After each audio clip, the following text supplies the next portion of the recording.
말씀은 창세기 19장 24절에서 38절입니다.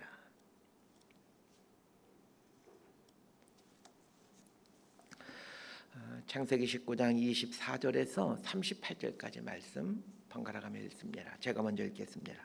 여호와께서 하늘 곧 여호와께로부터 유황과 불을 소돔과 고모라에 비같이 내리사 그 성들과 온 들과 성에 거주하는 모든 백성과 땅에 난 것을 다 엎어 멸하셨더라. 롯의 아내는 뒤를 돌아보았으므로 소금 기둥이 되었더라. 아브라함이 그 아침에 일찍 일어나 여호와 앞에 서 있던 곳에 이르러 소돔과 고모라와 그 온 지역을 향하여 눈을 들어 연기가 옹기 가마의 연기같이 치솟음을 보았더라. 하나님이 그 지역의 성을 멸하실 때 곧 롯이 거주하는 성을 엎으실 때에 하나님이 아브라함을 생각하사 롯을 그 엎으시는 중에서 내보내셨더라. 롯이 소알에 거주하기를 두려워하여 두 딸과 함께 소알에서 나와 산에 올라가 거주하되 그 두 딸과 함께 굴에 거주하였더니 큰 딸이 작은 딸에게 이르되 우리 아버지는 늙으셨고 온 세상의 도리를 따라 우리의 배필될 사람이 이 땅에는 없으니 우리가 우리 아버지에게 술을 마시게 하고 동침하여 우리 아버지로 말미암아 후손을 이어가자 하고 그 밤에 그들이 아버지에게 술을 마시게 하고 큰딸이 들어가서 그 아버지와 동침하니라. 그러나 아버지는 그 딸이 눕고 일어나는 것을 깨닫지 못하였더라. 이튿날 큰딸이 작은딸에게 이르되 어젯밤에는 내가 우리 아버지와 동침하였으니 오늘 밤에도 우리가 아버지에게 술을 마시게 하고 내가 들어가 동침하고 우리가 아버지로 말미암아 후손을 이어가자 하고 그 밤에도 그들이 아버지에게 술을 마시게 하고 작은딸이 일어나 아버지와 동침하니라. 그러나 아버지는 그 딸이 눕고 일어나는 것을 깨닫지 못하였더라. 롯의 두 딸이 아버지로 말미암아 임신하고 큰딸은 아들을 낳아 이름을 모압이라 하였으니 오늘날 모압의 조상이요. 38절 함께 읽습니다. 작은 딸도 아들을 낳아 이름을 베남이라 하였으니 오늘날 암몬 자손의 조상이었더라. 아멘. 창세기 19장은 소돔과 고모라가 심판받는 내용을 다루고 있습니다. 그런데 겉으로 보면 소돔과 고모라의 심판이지만 속으로 들어가 보면 롯의 가족이 구원받는 이야기입니다. 흥미로운 것은 롯의 가족이 구원받기는 하는데 소돔과 고모라에서 떠나야 할 때 미그적거리는 모습을 보여주고 있습니다. 이것은 소돔에 많은 미련을 두고 살았기 때문이었습니다. 결국 롯의 부인이 소돔이 심판받을 때 뒤돌아보므로 소금 기둥이 되는 심판을 받죠. 롯의 부인이 소금 기둥이 되는 심판을 받은 것은 롯의 가족이 얼마나 소돔적인 가치관을 갖고 살아왔는가를 보여주는 증거입니다. 오늘 본문은 롯의 가족이 심판에서 구원받은 것 같지만 그러나 결국 타락한 삶을 살게 되었다는 이야기를 다루고 있습니다. 자, 24절부터 26절까지 말씀 함께 봅니다. 시작. 여호와께서 하늘 곧 여호와께로부터 유황과 불을 소돔과 고모라에 비같이 내리사 그 성들과 온 들과 성에 거주하는 모든 백성과 땅에 난 것을 다 엎어 멸하셨더라. 롯의 아내는 뒤를 돌아보았으므로 소금 기둥이 되었더라. 하나님이 보낸 두 천사는 롯에게 소돔과 고모라 동편에 있는 산으로 가라고 합니다. 이에 롯은 소돔 옆에 있는 작은 성읍으로 가게 달라라고 부탁하죠. 할 수 없이 두 천사가 이걸 허락합니다. 롯이 가게 된 작은 성읍이 소알이라는 곳이었습니다.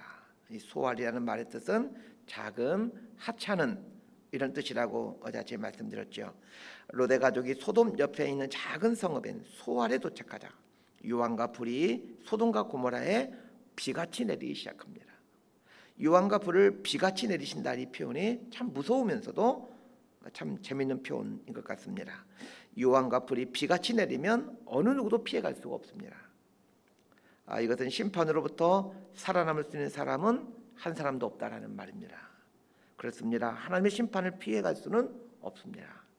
그런데 소돔과 고모라를 유황과 불로 심판하시는데 왜 유황과 불을 비같이 내린다고 했을까요? 이 비는 노아의 홍수를 연상케 합니다.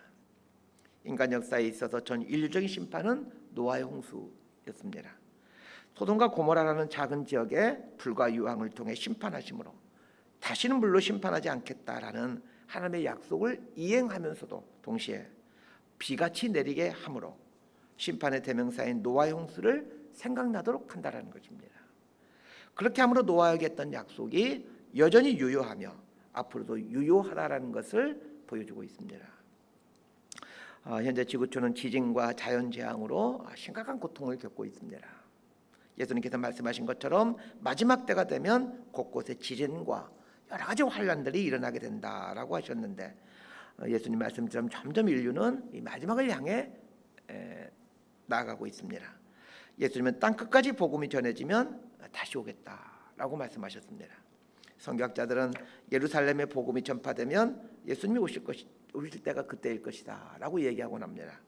그런데 예루살렘의 복음이 증거되기 위해서는 반드시 모슬렘 지역, 중동 지역을 넘어가야만 가능하죠. 그런데 모슬렘이 어떤 지역입니까? 기독교가 쉽게 들어갈 수 없는 아주 초롱성 같은 지역이죠. 그런데 십수년 전부터 이 모슬렘적, 이 중동 지역에 민주화 바람이 불고 있고 끊임없이 전쟁과 내란이 그곳에 일어나게 되므로 이 모슬렘 국가들이 하나같이 위기를 맞이하고 있습니다. 최근에는 이란이 분쟁에 휘말리고 있는데 지금 계속 나온 뉴스가 그거이지 않습니까? 이란에서 지금 분쟁이 일어나고 미국이 항공모함을 파견해서 그 일대를 포위하고 있다. 뭐 이런 내용이 연일 뉴스에 보도되고 있지 않습니까?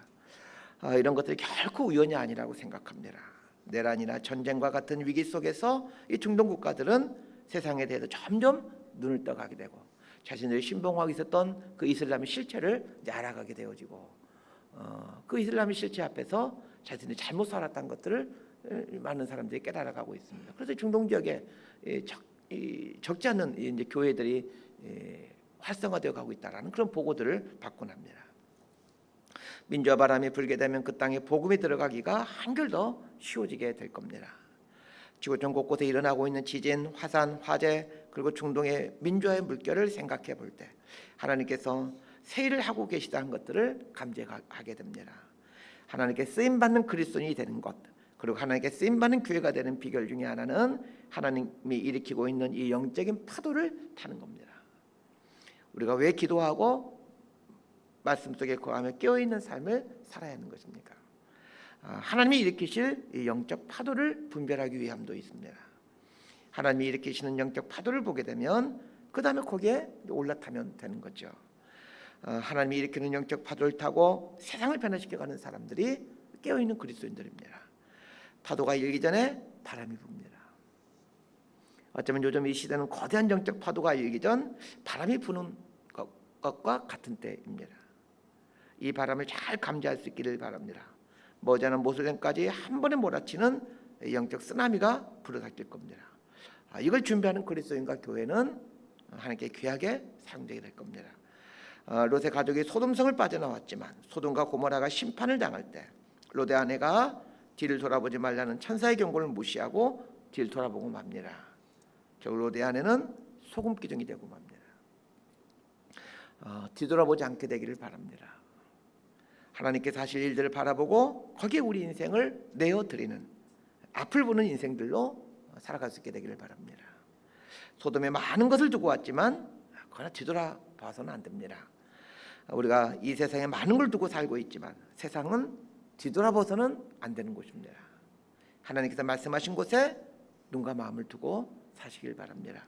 자, 27절부터 29절까지 말씀 함께 봅시다. 시작.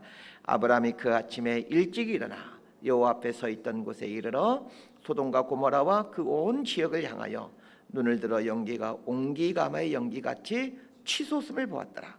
하나님이 그 지역의 성을 멸하실 때 곧 롯이 거주하는 성을 엎으실 때에 하나님이 아브라함을 생각하사 롯을 그 엎으시는 중에서 내보내셨더라. 소돔과 고모라가 멸망하던 날 아브라함은 일찍 일어나 소돔과 고모라 쪽을 바라봅니다. 그러는 그 땅에 연기가 치솟는 것을 보게 되죠. 연기가 치솟았다라는 말은 소돔과 고모라가 심판받았다라는 뜻입니다. 그러면 아브라함의 중보기도는 실패로 끝난 것입니까?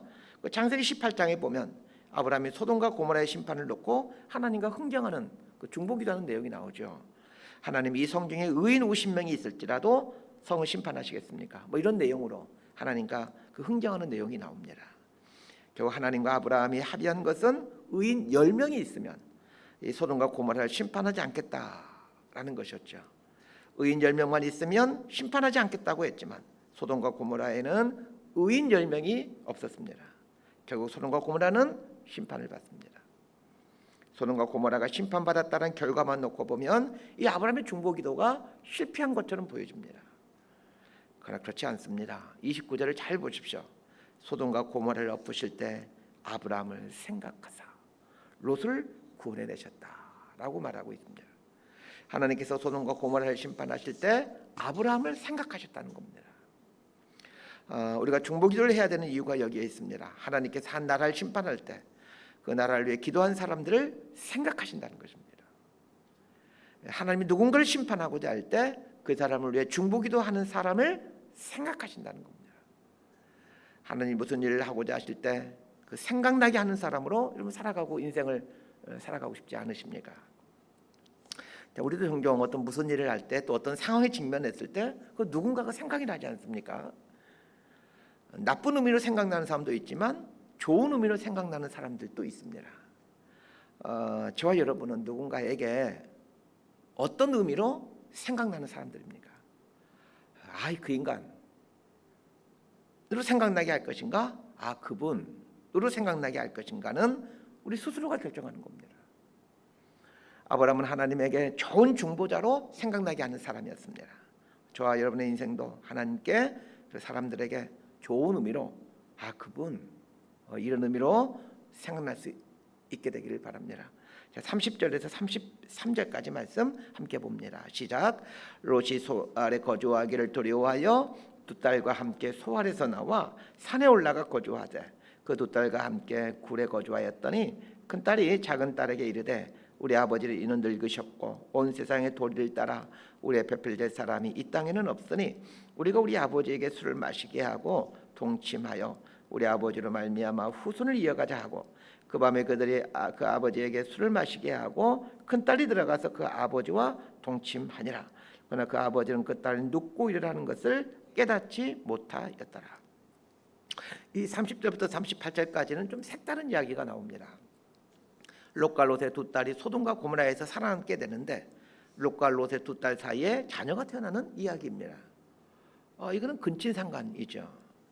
소알에 왔던 롯과 두 딸은 소돔과 고모라가 불과 유황으로 심판받는 것을 지켜보았습니다. 그러면 소돔과 고모라가 심판받는 것을 확인한 후에 이제 소알을 떠나 산으로 갑니다. 하나님께서 처음부터 가라고 하신 곳이 산이었죠. 그러나 하나님의 말씀에 불순종하여 소알로 왔던 것이죠. 그리고 소돔과 고모라가 심판받는 걸 보면서 어쩌면 소알도 심판받을 수 있겠구나라는 생각을 한 것 같습니다. 그 말은 소알도 소돔과 거의 비슷하게 타락한 곳이었다는 뜻입니다. 결국 롯과 두 딸은 이제 산으로 갑니다. 처음부터 하나님 말씀에 순종하는 게 좋습니다. 그런데 롯과 롯의 두 딸이 산으로 올라와 살고 있는데 이 롯의 두 딸이 아주 무서운 계략을 세웁니다. 자식을 낳고 싶은데 남자가 없는 겁니다. 그래서 할 수 없이 아버지에게 술을 먹인 다음에 아버지와 동침합니다. 참으로 부끄러운 이야기죠. 그런데 성경이 이런 부끄러운 이야기를 기록하고 있는 이유가 무엇일까요? 사람이 얼마나 타락한 존재인지, 사람이 얼마나 타락할 수 있는 존재인지를 말해주기 위함입니다. 자녀를 낳겠다라는 명분 아래 아버지와 동침하는 것을 계획하는 것은 롯의 딸들이 얼마나 타락한 삶을 살고 있었는지를 말해줍니다. 롯의 두 딸은 어떻게 해서든지 자식만 낳으면 된다라는 생각을 갖고 있었습니다. 그리고 인간적인 방법을 생각해냅니다. 아무리 좋은 명분이라도 그 방법이 선하지 않다면 그 일이 인생 발목을 붙잡습니다. 자식을 낳음으로 대를 이어가겠다는 생각은 선한 생각이죠. 그러나 방법도 선해야 하나님이 기뻐하시는 일이 됩니다. 어떤 일을 결정할 때 기억해야 될 것이 이것입니다. 목적도 선해야 되지만 또 동기도 선해야 되지만 방법도 선해야 하나님이 축복하신다는 것입니다. 롯의 두 딸은 자식을 낳는 것 그것까지만 보았습니다. 자식들이 장차 어떻게 살아갈 것인지 하나님께서 그 자식들의 인생을 어떻게 인도해 가실 것까지는 보지 못한 것이죠. 그럴 수밖에 없죠. 자식들이 어떤 삶을 살 것인지를 어떻게 그걸 볼 수 있겠습니까? 사람의 안목은 결코 멀리 보지 못합니다. 왜 우리가 술술 쓰고 거짓을 꾸미는 것일까요? 바로 앞에 있는 것까지만 보기 때문에 그렇습니다. 롯의 두 딸이 롯을 통해 낳은 자식들의 이름이 모압과 암몬입니다. 모압은 모압 족속의 조상이 되고 암몬은 암몬 족속의 조상이 됩니다. 인간적으로 보면 롯의 두 딸이 낳은 자식들은 모두 큰 민족을 이루게 됩니다. 세상적으로 출세했죠. 그러나 이 두 족속이 어떤 족속인지 성경은 분명하게 말해주고 있습니다. 이스라엘을 가장 괴롭혔던 민족 중에 하나가 모압과 암몬입니다. 이스라엘 역사 내내 이스라엘을 괴롭힙니다. 특히 출애굽한 이스라엘 백성들이 가나안 땅으로 가는 것을 가장 강렬하게 방해했던 사람들이 모압과 암몬입니다. 이들은 하나님과 하나님의 백성들을 대적하는 사람들로 성경에 기록이 됩니다. 영적인 눈으로 보면 저주이죠. 하나님과 하나님의 백성들을 대적하게 되었으니까요. 목적과 방법이 선해야 됩니다. 목적과 방법이 하나님의 뜻에 합당해야 됩니다. 그래야 하나님이 축복하십니다. 어떤 일을 계획할 때 목적과 방법이 선하지 못하다라면 빨리 중단하는 게 좋습니다. 목적과 방법이 선하지 못하다면 잘 되어도 문제이고 또 못 되어도 문제이기 때문입니다.